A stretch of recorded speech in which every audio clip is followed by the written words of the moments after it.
The maternity ward of the Fajikunda Health Center was compelled to partially shut down after a patient in the facility tested positive of COVID-19. The health center, which serves about 10 different communities in both West Coast and the Greater Banjul areas, had been fumigated after with COVID-19 samples collected from its staff for testing. The Gambia has, since the outbreak of the virus in the country, recorded more than 300 cases with 8 COVID-19 deaths. Our Ibrahim Abba was at the health facility during the Good Morning Africa program. Because of COVID-19, there are challenges now, meaning, the health facility is actually experiencing the worst case scenario, some point in time, knowing that it has isolation center. So people suspected of COVID-19 are always a reason for, alarm on these facilities. So what we did, I spoke to the officer in charge of the Fajikunda Health Center, Kumba Jete, earlier on. And this is what she had to say in response to the Yes, that happens sometimes. That is a challenge even to the staffs working here.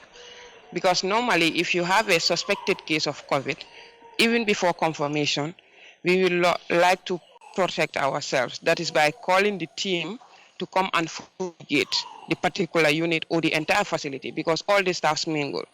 So the fumigation, if it takes place like today, it will take us 72 hours before we resume work, because the chemical they are spraying inside is not even good for someone to live in it. So that is, I'm sure those are the challenges they are also facing, because these past days they've been coming here, but because of those fumigations, so we've been off for 72 hours.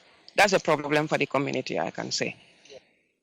So far, we have 3 suspected cases that are sent, and the last one was confirmed positive.